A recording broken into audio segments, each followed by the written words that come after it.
Yun, kumusta mga ka-fishbomb? At nandito na naman tayo ulit. Actually, tapos na tayo sa pick up natin. Nakadrop na tayo. Pero ang pinag-dropan natin, eto. First time ko makapunta dito. Ipapakita ko sa inyo yung lugar. Eto. Ito siya. Hindi ko alam pwede maligo dito. Pero siguro naman may naliligo dito. O baka wala. Eto. Ipapakita ko sa inyo. Ang presko. Ayan o. Ito ah. Ito sa inyo. Ito.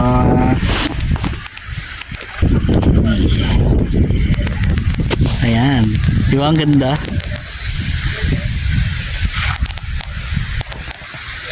Bugs. Ayan yung bridge. Sa kabila tayo dumaan. Doon tayo nag-deliver sa kabila.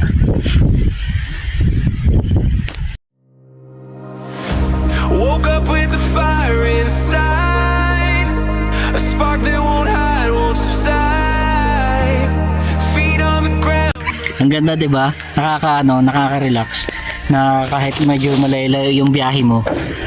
Ano ka? Napapahinga ka pa rin. So, ayun. Ang ganda, pero doon daw sa kabila wala na raw ano doon. Wala nang daanan. Tao na lang daw makakadaan doon. Maglalakad ka na lang kasi bukid na. Pero ito dagat doon. Hindi ko alam kung saan tagos nito. Ayan. Dito lang do sa Cavite.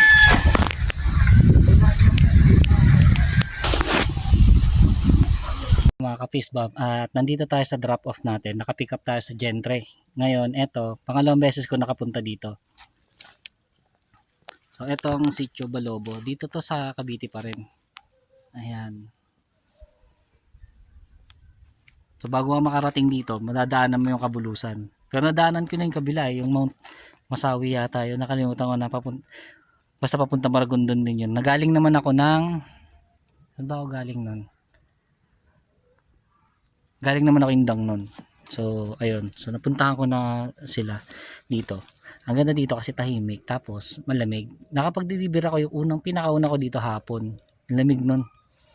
Hindi pa ano yun eh, wala pang December nun, pero malamig na siya. Pero dito, napakatahimik. Pakita ko sa inyo. Feels like a dance, moving forward, taking a chance, the rhythm of life in my hands. Shine like the sun, burn like a flame, nothing to lose, everything to gain. Bright as a day. So yun, hintay na lang tayo sa drop off. Ito naman na nalabas ko. Eh kaso wala tayong barya. Nagamit na natin para sa pagkain tsaka gas. Ayun, buti may malapit na tindahan pala. Kaya ito na si sir. Hindi ko napapakita mo ni sir. So mga fishbomb, nandito na tayo sa drop off natin. Part pa rin naman to ng Cavite. Actually, isa to sa mga matataas na bahagi ng Cavite. So ito tayo. Shine like the sun, burn like a flame, nothing to lose, everything to gain.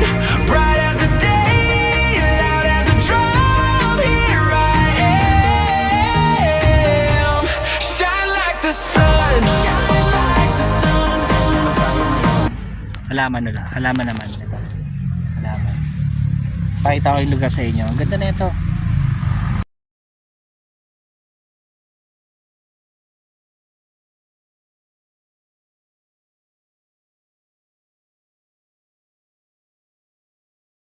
Ito, ang ganda ng lugar na to. Dito lang din to sa Cavite. Actually, gusto ko itong ma-deliveran ng umaga para mas ma-appreciate yung ganda. Ito yung deliver natin. Pakita ko. Tsaka yung lugar. Yan. So, 5 yan. Nakuha na ni ma'am yung 2. So, dito tayo. Ito. Maps. Ito yung lugar.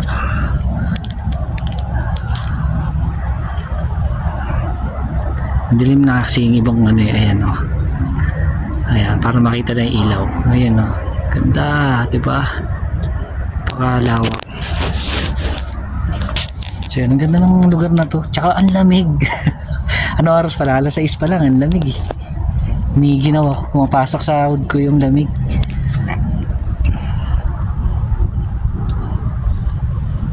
Ayan naman yung parkingan nila. Diba? Yan lang natin para ano. Parkingan lang yan. Eh dito pa. So yung bahay dito layo-layo. Parang exclusive